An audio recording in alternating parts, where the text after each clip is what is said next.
Hello students, welcome back to your bio 24/7। Students, आज हम जो टॉपिक लेने वाले हैं वो है क्लास 11th का रेस्पिरेशन टॉपिक।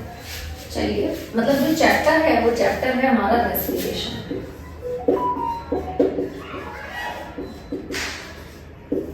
नाउ स्टूडेंट्स, क्या है ये रेस्पायरेशन? रेस्पायरेशन में आप क्या देखते हैं? देखिए, एक तरीके से रेस्पायरेशन में क्या होता है, ग्लूकोज का ब्रेकडाउन होता है। किसकी प्रेजेंस में होता है? ऑक्सीजन की प्रेजेंस में होता है। क्या बनने वाला है? CO2 plus H2O plus energy in the form of ATP। ठीक है, तो ग्लूकोज का ब्रेकडाउन हो रहा है।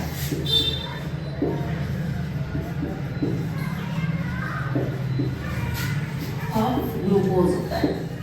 ठीक है, इस एक तरीके से ये ऑक्सीडेशन प्रोसेस भी है, ऑक्सीजन की प्रेजेंस में होता है। आप एक वेस्ट प्रोडक्ट बना रहे हैं, यहाँ पर क्या बना रहे हैं? CO2 और एक प्रोडक्ट आप एनर्जी बना रहे हैं। और जो पानी की बात हो रही है, वो जो वाटर है वो वाटर है मेटाबॉलिक वाटर। मतलब कौन सा वाटर है? जो हम नॉर्मल पानी पीते हैं वो नहीं है, मेटाबॉलिक वाटर है, जो कि आप ETC लास्ट पढ़ेंगे तब उस पर आपको समझाया जाएगा। एनर्जी ATP की फॉर्म में बनते हैं, ये भी हम काउंट करेंगे जब हम ETC कंप्लीट कर लेंगे, तब हम ATP काउंट करेंगे। रेस्पिरेशन बच्चों, यहाँ पर एक तरीके से ये रिएक्शन हो रहा है, केमिकल रिएक्शन है, इसमें एनर्जी निकल रही है, तो ये एक्सोथर्मिक हुआ। यहाँ पर क्या है? रेस्पिरेशन के 2 टाइप्स हैं, anaerobic respiration and aerobic respiration. तो एनारोबिक रेस्पिरेशन और एरोबिक रेस्पिरेशन में क्या डिफरेंस है? देखिए, सबसे पहले तो ऑक्सीजन की एब्सेंस में होता है। अगर ऑक्सीजन कम है, एब्सेंट है, तो भी हो जाएगा। और ये है ऑक्सीजन की प्रेजेंस। ये तो हुई मेन बात। यहाँ पर एनारोबिक रेस्पिरेशन में क्या होता है? 2 ATP फॉर्म होते हैं, एनर्जी बस 2 ही लगती है। यहाँ पर 36 to 38 ATP बन जाते हैं। ये शटल सिस्टम को फॉलो नहीं करता, यहाँ पर शटल सिस्टम नहीं होता, यहाँ पर शटल सिस्टम होता है। मतलब शटल सिस्टम क्या होता है कि एक तरीके से जो एनर्जी ये 36 to 38 की फॉर्म में गई है, यानी कि ये जो चेंज है ये शटल सिस्टम है। ठीक है, और एनारोबिक रेस्पिरेशन जो है वो कहाँ कहाँ हो सकता है? एनारोबिक रेस्पिरेशन अगर हम एक वो बनाएं तो ये किसको फॉलो करता है? मतलब इसमें क्या क्या चीजें हो सकती हैं? देखो, यीस्ट में होता है, मसल में होता है, और ये जो है वो आप ह्यूमन बीइंग और प्लांट्स, हायर प्लांट्स, सब में आप मतलब इस पूरे प्रोसीजर को देख सकते हैं। एक तरीके से क्या है ये? ग्लाइकोलाइसिस, ग्लूकोज का ब्रेकडाउन। ग्लाइकोलाइसिस से पाइरूवेट बनना है। क्या बनना है? पाइरूवेट बनना है। 6 कार्बन से 3 कार्बन का थ्योरी बनी है आपके सामने। तो ये ग्लाइकोलाइसिस फॉलो करता है अगर रेस्पिरेशन में। और इसमें ग्लाइकोलाइसिस में क्या क्या चीजें हैं? यहाँ पे जो ग्लूकोज का ब्रेकडाउन होगा, 6 से 3 कार्बन बनेंगे। इस प्रोसीजर में एरोबिक रेस्पिरेशन में ये फॉलो कर रहा है, एनारोबिक रेस्पिरेशन में ग्लाइकोलाइसिस भी हो रहा है और फर्मेंटेशन भी हो रहा है। ग्लाइकोलाइसिस किसमें होता है? साइटोप्लाज्म। तो ये ग्लाइकोलाइसिस जो प्रोसेस है वो कहाँ है? साइटोप्लाज्म में हो रहा है। आगे इसमें क्या क्या स्टेज आ सकती हैं? यहाँ पे ग्लाइकोलाइसिस आ सकती है, यहाँ पर glycolysis, link reaction, Krebs cycle और ETC, इलेक्ट्रॉन ट्रांसपोर्ट चेन, ये यहाँ पर फॉलो होती है। चलिए बच्चों, एक कंप्लीट फ्लो चार्ट बना लेते हैं ताकि आप रेस्पिरेशन, एनारोबिक और एरोबिक का डिफरेंस ढंग से कर पाएंगे।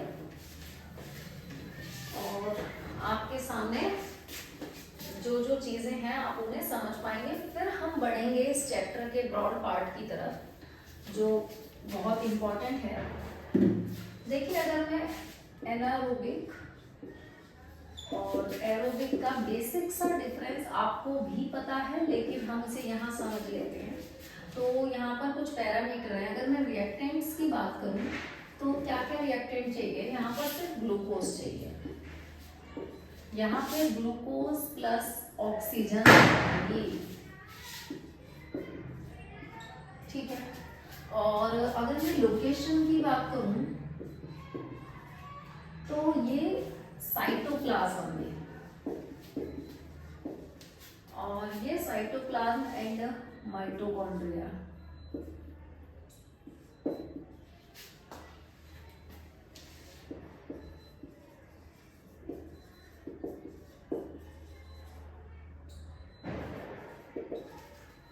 ऑक्सीजन की प्रेजेंट एब्सेंस पहले पॉइंट पे पता चल गया है। अगर मैं स्टेज देखूं तो इस पे स्टेज कौन कौन सी आ रही है, ग्लाइकोलाइसिस हो रहा है और एक फर्मेंटेशन।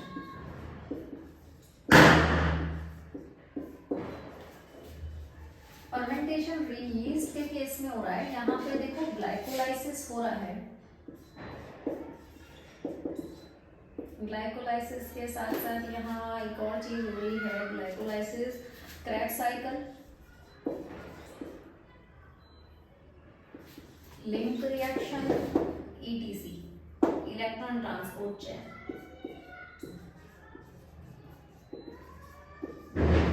Electron transport chain.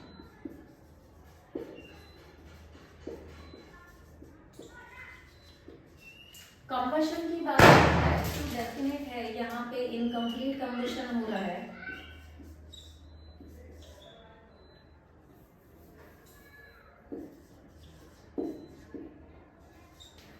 ये इनकम्प्लीट है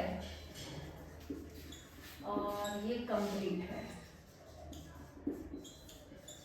और अगर एनर्जी की बात की जाए तो एनर्जी यहाँ पर 2 ATP बनते हैं और यहाँ पर 36 to 38 ATP बनते हैं। 36 बन रहे हैं तो ये ग्लिसरैल्डिहाइड वाला है, और अगर यह 38 बन रहा है तो मैलेट एस्पार्टेट इसको फॉलो कर रहा है, ठीक है। तो ये एक बेसिक डिफरेंस आपके सामने आ गया एनारोबिक और एरोबिक का। अब जरा हम देखें, एरोबिक तो हमने शुरुआत में ही लिख लिया, एनारोबिक देख लेते हैं। एनारोबिक में यीस्ट में देखते हैं।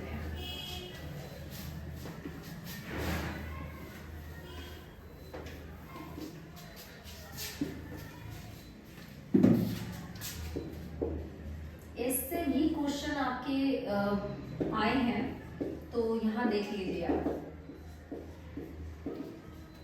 हम ईस्ट की बात कर लेते हैं। इन ईस्ट, ईस्ट आप जानते हैं सैकेरोमाइसिस सर्विसी है। इसे 2 फॉर्म में लिया जाता है, ब्रूअर्स ईस्ट और बेकर्स ईस्ट। जो वाइन वगैरह बनाए जाते हैं वो ब्रूअर्स ईस्ट है। बेकर्स ईस्ट बेकरी प्रोडक्ट के लिए पाव वगैरह बनाए जाते हैं। तो ईस्ट क्या है, एक अनफेवरेबल, इसकी जो कंडीशन होती है वो ऐसी है कि ये बहुत हीट में क्या करेगी, एनारोबिक रेस्पिरेशन करेगी। ऑक्सीजन इसे चाहिए नहीं होता, तो ये क्या करती है, बहुत अच्छे से फर्मेंट करवाती है चीजों को। तो इसके फर्मेंटेशन प्रोसेस को देखते हैं।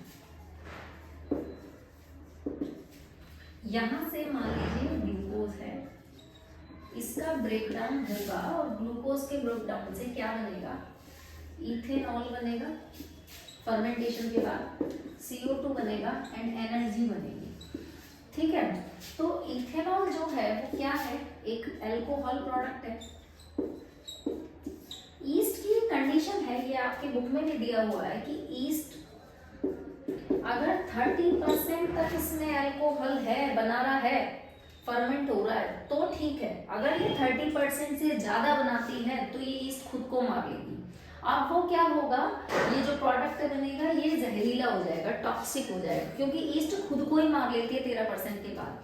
तो हमारे जितने भी अल्कोहल जो लोकल हैं, बियर वगैरह, ये 30% तक की रेंज में आते हैं कि ईस्ट इतना फर्मेंट हुआ है। लेकिन अगर जो अल्कोहल जा रहा है 40-50% पे, जैसे वोडका है, विस्की है, वाइन है, इन पर 40-50% अल्कोहल लिखा होता है, तो इसका मतलब वहां पर ईस्ट जो है वो अब टॉक्सिक हो सकता है, पर उसको बनाया गया है उसके लिए क्या किया गया है, वहां पर हम डिस्टिलेशन प्रोसेस यूज करते हैं। जहां पर एल्कोहल का अमाउंट वहां पर 40-50% की तरफ जा रहा है, तो वहां पर हम डिस्टिलेशन प्रोसेस यूज करते हैं। तो वो डिस्टिलेशन की बनाई हुई बिवरेजेस है, और ये विदाउट डिस्टिलेशन जैसे बियर है, इसमें 30% से कम तक होता है।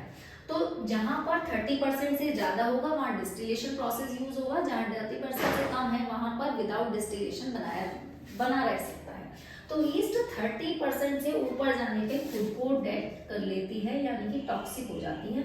अब हम मसल्स में देखते हैं। बेटा मसल्स में क्या होता है, हैवी एक्सरसाइज वगैरह करने से क्या होता है, ऑक्सीजन की कमी होगी। ऑक्सीजन की कमी होने की वजह से तो वहां पर ऑक्सीजन की एब्सेंस में वो मसल्स जो रेस्पिरेशन करती हैं वो क्या करती हैं, वो प्रोडक्ट क्या बनाती है, लैक्टिक एसिड और एनर्जी बना देती है।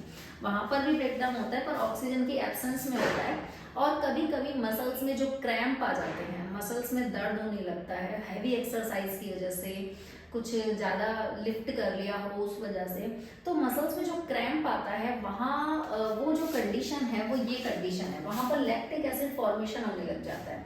तो इस वजह से मसल्स क्रैम्प होते हैं। और मसल्स में ये ज़्यादा तेज दौड़ने पे ये उन्हीं कंडीशंस में एनारोबिक रेस्पिरेशन होता है। कुछ ही टाइम के लिए, कुछ ही समय के लिए, ऐसा नहीं है ऑल टाइम एनारोबिक रेस्पिरेशन चलता रहता है, कुछ समय के लिए होता है। तो ये एनारोबिक रेस्पिरेशन की कुछ कंडीशंस हैं जो हमने पढ़ी हैं। कल बच्चों हम पढ़ने वाले हैं ग्लाइकोलिसिस, और पूरे उसके 10 स्टेप पढ़ेंगे पायरुवेट तक, उसके नेक्स्ट वीडियो में हम पढ़ेंगे। तब तक के लिए चैनल को लाइक शेयर सब्सक्राइब करते रहिए, और ये रेस्पिरेशन का बेसिक जरूर पढ़िएगा। Thank you.